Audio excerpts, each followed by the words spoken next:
acreditación me parece que es fundamental. Esta mañana se habló, el profesor Álvarez creo que mencionó algo muy importante, y era el hecho de que Conciencias volvía a retomar una vieja idea. Excelente, porque era una buena idea. Las viejas ideas siempre son buenas, las buenas ideas siempre, buenas, viejas o nuevas, se tienen que tomar en serio, que es tener 500 doctores colombianos. Bueno, me parece baja la cifra con todo, pero vuelve a retomarse algo que ya en los años 90 y en los años, a finales de principios de los años 90 fue fundamental, porque hay que reconocer que la misión de ciencia y tecnología y la misión de la modernización de la Universidad Nacional fue el producto de un debate que se suscitó por Conciencias, que se incentivó en las universidades y del que participaron en cada una de esas comisiones cerca de 100 o más colegas durante un lapso de 1 o 2 años, y cuyos resultados podemos consultar justamente en diferentes volúmenes que aparecieron como producto de esos debates, y que yo creo que esa es una vía, y no cabe sino insistir, una vía tal vez la más adecuada en este momento donde la universidad es mucho más compleja, se han multiplicado los problemas y se ha diversificado tanto la universidad, por lo menos en la investigación, que se requieren ciertas preguntas a los sistemas universitarios, pero retomados no sobre un vacío histórico, sino el más inmediato que nos compete, y son esas dos misiones. Si retomamos no solo las conclusiones de las misiones, que yo creo que en gran medida siguen siendo válidas, la necesidad de, y que además han sido introducidas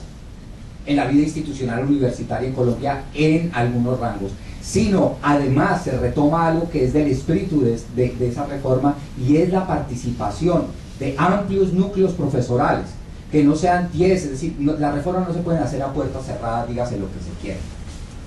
Las reformas universitarias requieren ciertos debates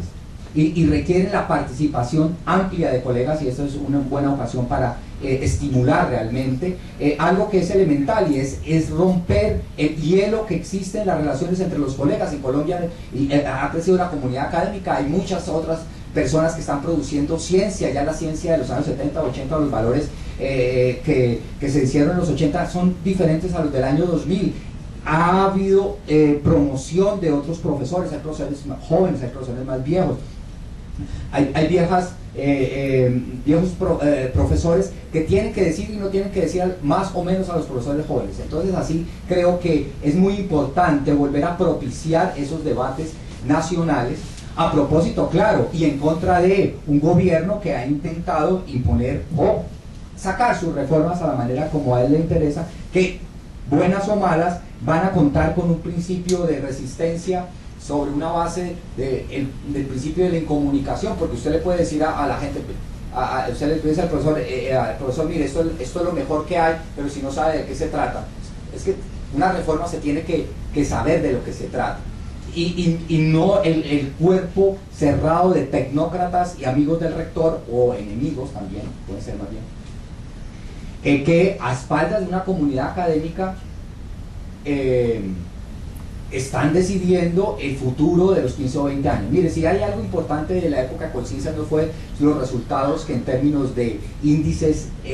efectivamente se dieron en Colombia, sino el proceso en la que se consensuó, o por lo menos se llegó a debatir ampliamente cuál era el futuro que tenía Colombia. Y ese legado se está abandonando. Ese es el legado que, y agradezco a Julio César realmente poder volver a insistir en la importancia de ese proceso. Dejo esto allí porque aquí aparece una reflexión que ya no es de carácter científico, sino del carácter de la importancia que ha tenido Instituto de Conciencias en la universidad, sino algo que debe dar lugar a la reflexión a la luz de los resultados hoy de Conciencias que nos preocupan tanto. Los más preocupados son los que quedaron en el A1. Mire, cuando uno hace un barrido de las rápido de las grupos de investigación que allí quedaron clasificados entre A1 a D, puede encontrar áreas de conocimiento perfectamente sin representación, o con una representación muy básica, muy pequeña, o casi una micro representación. Me refiero, por ejemplo, al área de los conocimientos de América Latina, no solo en historia, en filosofía, en literatura, sino en general, que reflejen una preocupación de carácter continental, que propende realmente a la integración regional. Colombia está a espaldas de los procesos de integración continental, pero es que el Mercosur no solamente un mercado, no solamente es un área de mercado, ¿sí? Para integración económica, sino también de integración universitaria. La pregunta es si Colombia está en capacidad y en el deseo y en la conciencia de, por ejemplo, crear formas de integración del área andina, si algún sentido tiene esto de que tengamos algo que ver con Venezuela, con Ecuador y con el Perú, en términos de relaciones universitarias. Es decir, incluso la reforma universitaria del 18 ya lo tenía planteado, y más aún Bolívar, es la herencia bolivariana, es elemental, la herencia bolivariana, que era una herencia que es ineludible en nuestro continente, porque cuando hablamos de Hispanoamérica, es que el nombre se lo inventó finalmente Vizcarra y Guzmán, finalmente se lo inventó Teresa de Mier, finalmente se lo inventó un constructo intelectual y político del señor Simón Bolívar. Entonces, el área de América Latina está subrepresentado. Yo les pregunto aquí a mis colegas de universidades prestantes de ese país, ¿tenemos un instituto de estudios latinoamericanos? Y entonces quedamos con un déficit muy grande. No preguntemos cuántos institutos de estudios norteamericanos o de Estados Unidos hay en Colombia, que permita realmente saber de los Estados Unidos, como en los Estados Unidos sabemos que hay de Colombia. ¿Sí? Hace 8 días llegué del Río de Janeiro, no es una anécdota, pero llegué al Río de Janeiro, donde había 5.000 colegas convocados por los norteamericanos de temas especializados en América Latina. Preguntémonos cuántos colegas entre nosotros hay especializados en los Estados Unidos y veamos el desequilibrio, ¿no es cierto?, en términos de lo que se llama sociedad de conocimiento. Es decir, los norteamericanos pueden convocar y reunir 5.000 profesionales científicos de la investigación de América Latina, mientras nosotros cuántos podemos tener en Estados Unidos, y entonces podemos establecer esas relaciones de desequilibrio científico, cognitivo, y esas son preguntas fundamentales. ¿Qué estamos haciendo realmente en la construcción de un mundo globalizado en términos de conocimientos de áreas culturales, de América Latina, de Estados Unidos, especializados en el mundo eslavo, en el mundo musulmán, en el mundo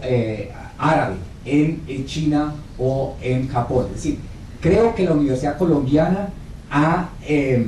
tiene un enorme déficit institucional en la creación de cátedras fundamentales de áreas del globo, porque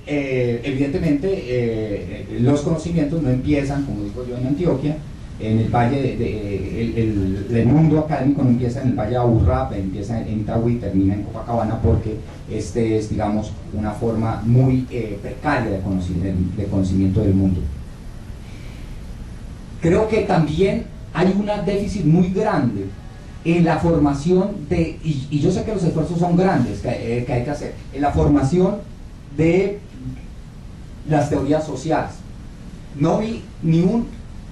grupo de estudio, por ejemplo, de Marx, pero tampoco de Tocqueville, de anarquismo, pero tampoco de derecha española,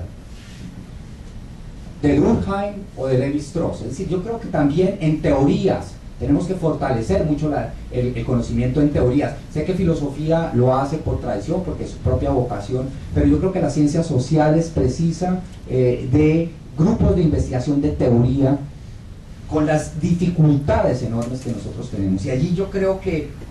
hay algo que es, tanto para las grandes áreas de conocimiento que están un poco abandonadas, y tanto las teorías, algo que es fundamental y que nuestras universidades, y lamentablemente tienen un déficit enorme, y son las bibliotecas, y no bibliotecas virtuales, las bibliotecas